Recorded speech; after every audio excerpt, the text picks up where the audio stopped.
This is Joshua Hart for Seconds Out. Delighted today to be joined by Xavier Miller here over Zoom. Xavier, it's been a while, but we're here. We're here to talk about everything going on in the boxing world at the moment. How is everything, mate? You all good? All good, all good. I can't complain. I think the last time I spoke to you, I'm not sure if Kay Prosper had boxed yet, but he's just won a final eliminator against Mikey Saki for the British title. So we're looking at Rafferty, or whoever else is going to be in line for a British title shot. But it was a final eliminator, so he will finally get his dream. So when he came to me in 2018, 2019, that's what he wanted to do. He was really wanted to finish his career with a British title fight. He's now 40, Kay Prosper. And he's boxed as high a level as Sandor Martin. So he's really done well. He started boxing quite late as well. So I'm so glad that, he won that fight. And yeah, he's in line. And Steve Goodwin's done a great job. That's his manager. Absolutely. Just sticking in the gym, I've seen a bit of an interesting back and forth as of late. I remember Altrincham on the Mm. 28th of March. I saw you that night with Ahmed Hatim ringside. Yeah. And then Mm. the following week at York Hall, Ahmed bumped into Sam Jones and he wants those big fights. He wants the Cameron Vong fight. Mm. How badly do you want that fight? Not for Ahmed, but just for the gym's sake as well, because a fight with Cameron Vong will put you on the map properly. To be honest with you, he's a young kid coming up, and Sam Jones is very good at what he does. He's got a proven track record, and me and Sam we text each other every now and then anyway. He's always been very, welcoming to me. Nice guy. So I know what he's doing, and it's not just about Vong. It's just these guys need to start getting up there now on these bigger platforms. Like when you don't have a belt, it's easy for them to deny you. But if you really want to fight for an English title or Southern Area title or get in line for a British title, you're going to have to look at my gym, um, you know, as um, as the place to be because these two are now in the mix.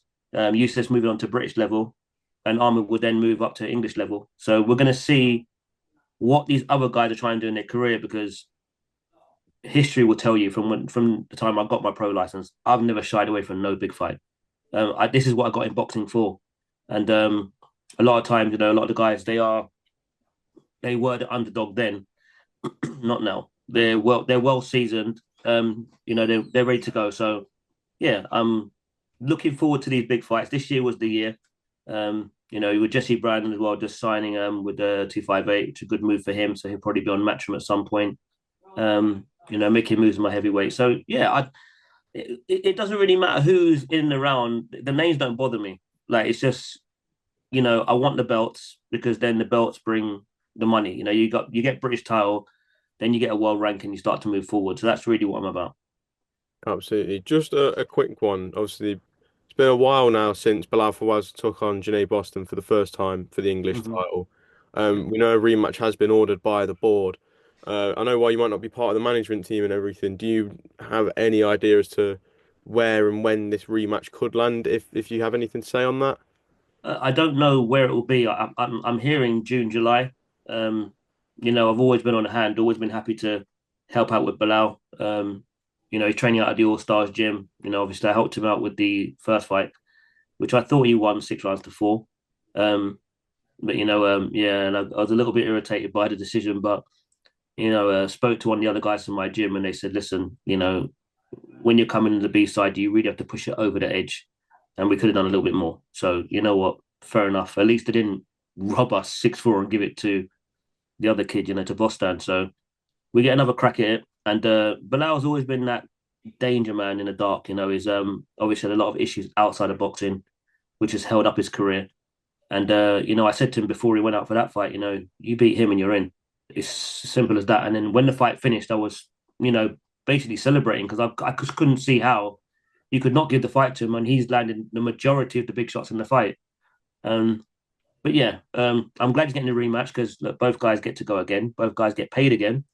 Nothing wrong with that. Just like with the Jamie TKV and Adelaide fight, both guys get to go again. Both guys get paid again. So disappointing when you don't get it the first time round, but this is boxing. Absolutely. Well, let's dive into some of the big talk. We saw a big breaking story from the Ring magazine yesterday. July 12th is the targeted date for Oleksandr Usyk and Daniel Dubois to rematch each other at Wembley Stadium. Given the development that we've seen from Daniel over the last 2 years, especially since the link up with Don Charles, Mm. how how big of a chance does he have this time compared to that first fight? I've said it before in interviews. I think it's time for Alexander Usyk to walk away.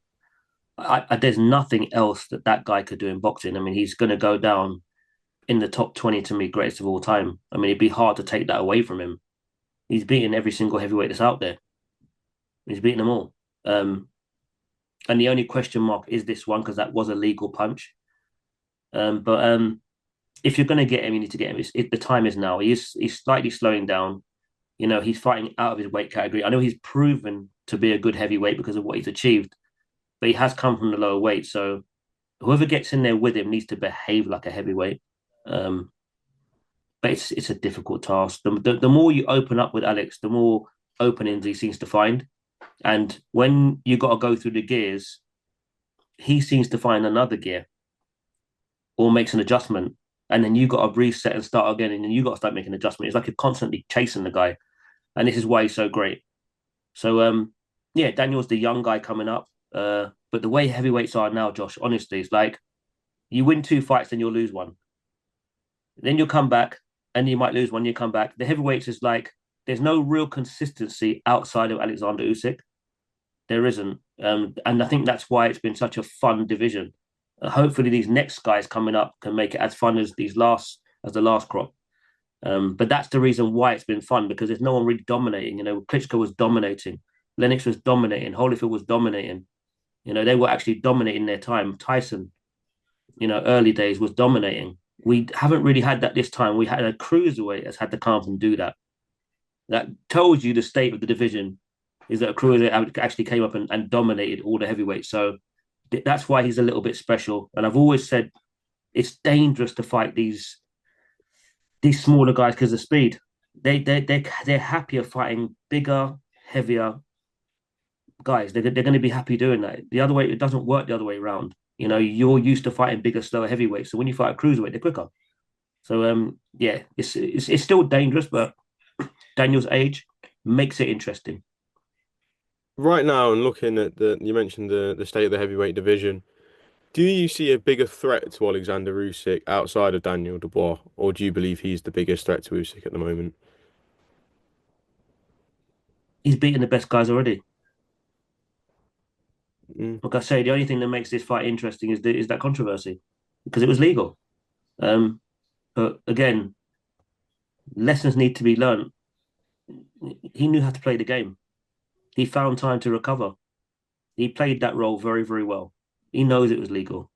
You know, when you've been around boxing long enough, you can tell when someone's been hit with a low ball or someone's been hit with a good shot. Um, and you could see he kind of signaled that that was a problem at first and then realized, right, I need time here. Very, very clever guy. And I think he needs to be applauded for getting through that period and then coming back and dominating the rest of the fight. So outside of landing one shot, it's very, very hard to say you're going to outpoint that wizard. So Daniel's got the power, but you still have to heavily favor Usyk because of who he is. Do you feel there's any more? Obviously, if you from what you're saying there about how Usyk knows it was a legal shot, do you feel there's any worries there? Because no one's had Usyk hurt like that before.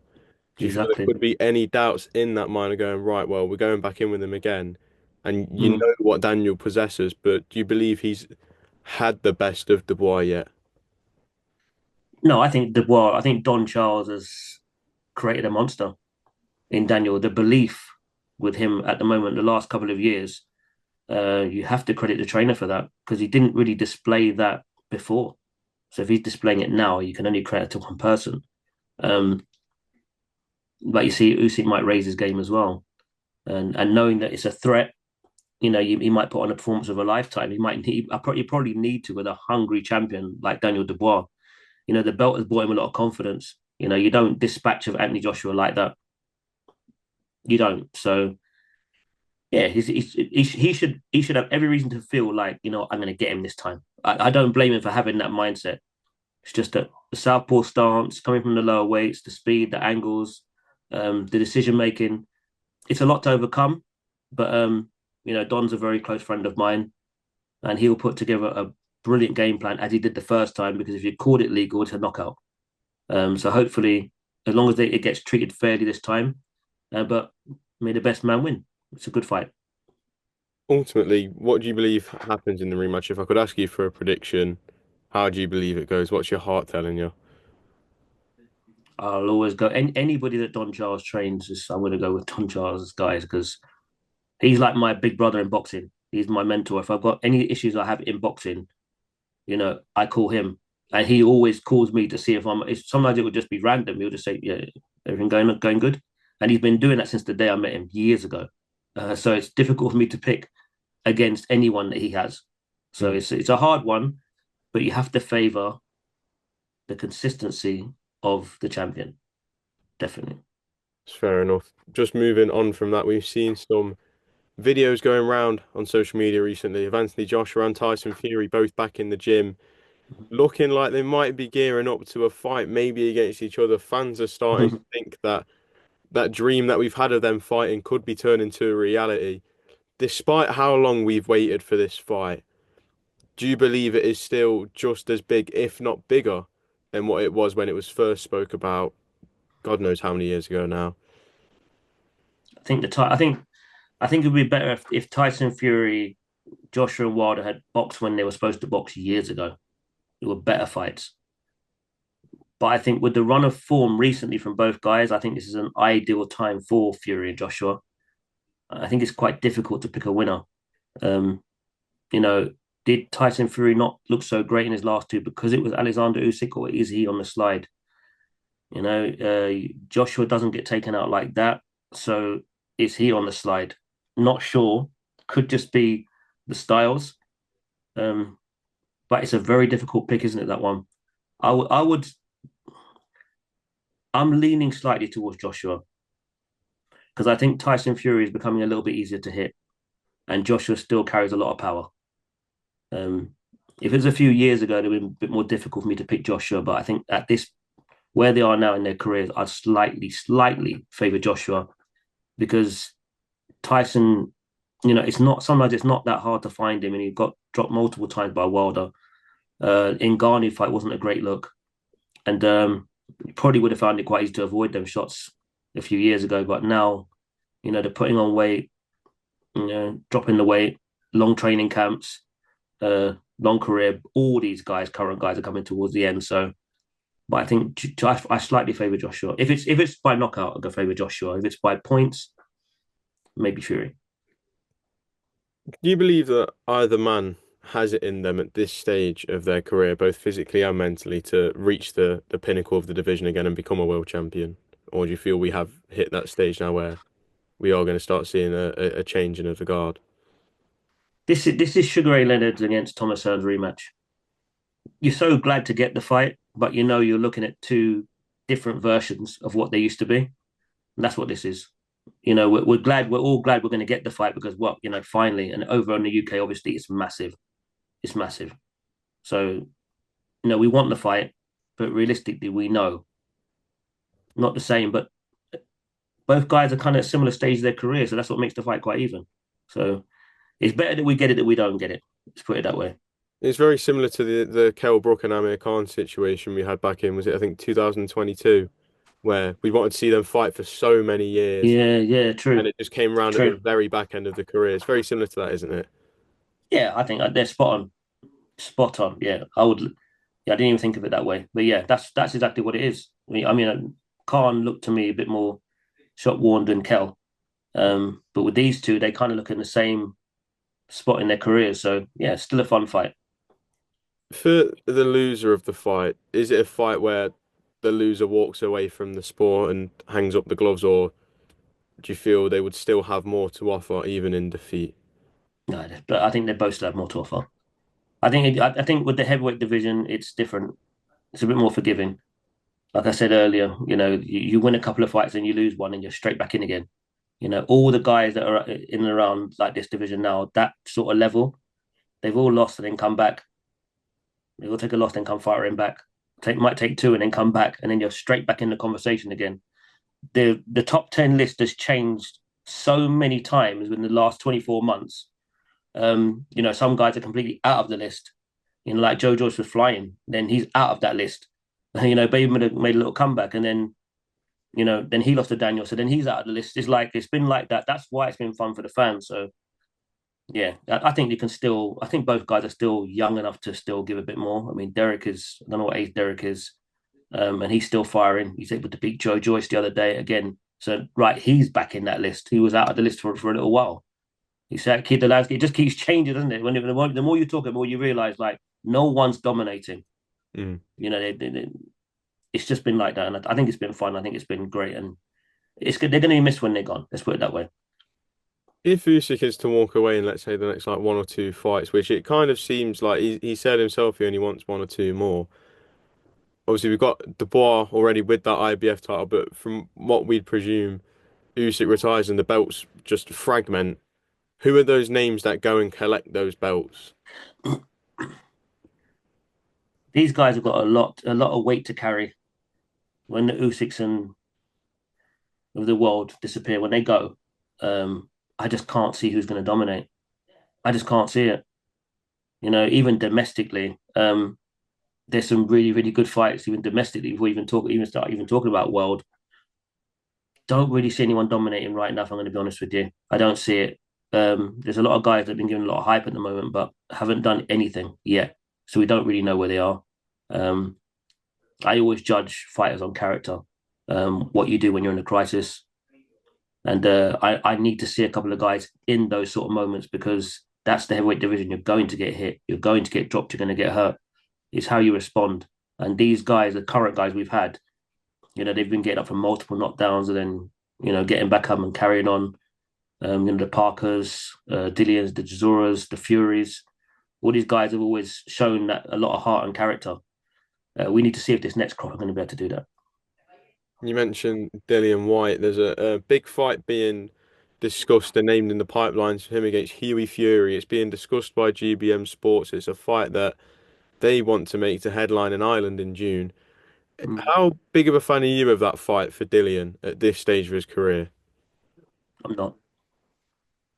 Not a fan at all. Doesn't do anything for me at all. No, What is it no. about Hughie Fury and Dillian Whyte that just does isn't appealing to you? I just don't think it's a good style matchup. It's just not a fun fight to me. Just like White v Wallin just wasn't going to be a fun fight to me. Um, there's just some matches that I really would like to see. That's just not one of them.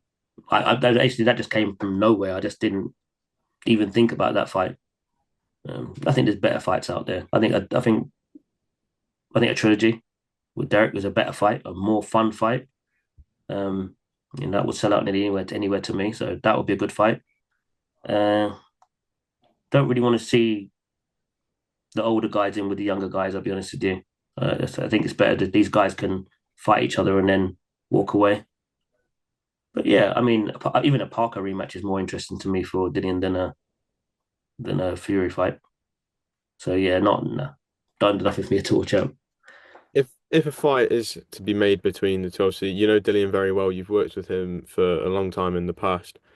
Where do his advantages lie heading into a fight with Hughie Fury, where you kind of know what to expect when you hear a Fury name in the heavyweight division?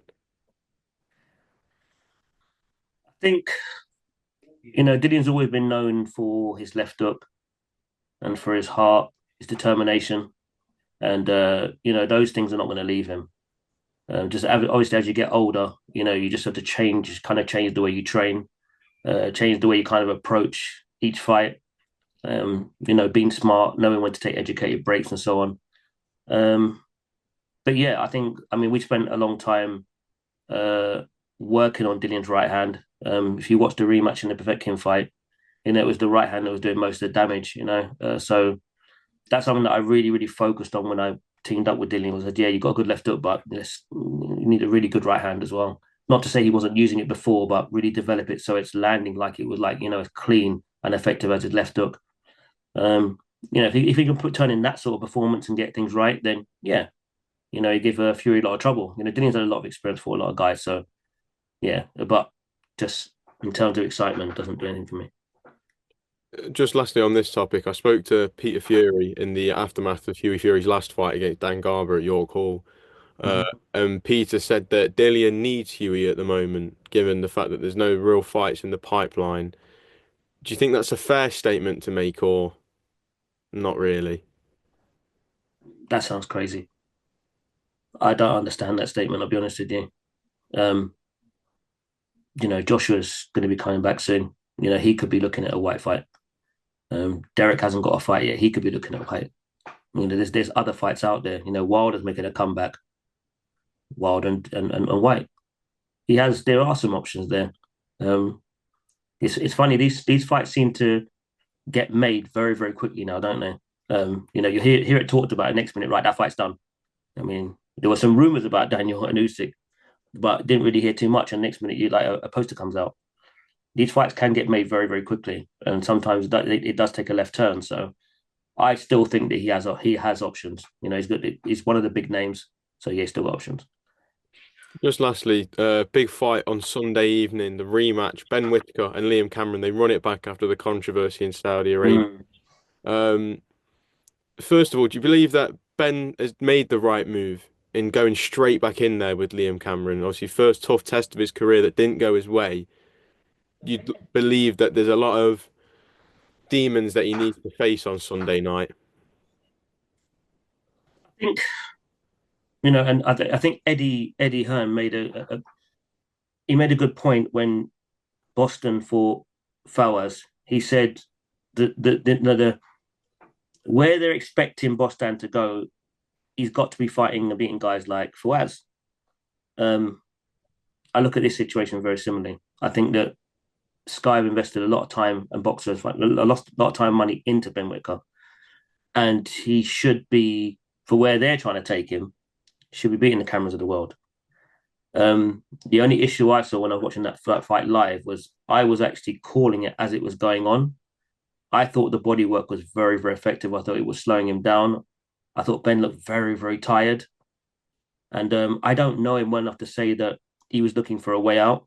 But to me, he was going to lose that fight. I think it's very hard for anybody to suggest that he was going to turn that around and win that fight because it doesn't seem to carry that kind of one punch power to turn that fight around. The fight was getting away from him. So if you're gonna be honest with yourself and make a fair assessment, it's best to say, listen, I didn't do what I was supposed to do in there. Maybe it's a lack of pro experience, but this fight will tell us everything we need to know. Have And you, I've got yeah, I do favor Ben if he does the right things because I think he knows what to expect this time. But at the same time, there's always someone out there to beat you. Someone always got a style to beat you, and that well could be a problem. So, but I still favor Ben to win the fight. have you seen all the contract controversy with it at the moment? The I'd say probably Frank Warren is probably the worst person in the world to go make a mistake against because he would just he'll just put a vice grip on you and he ain't gonna let go.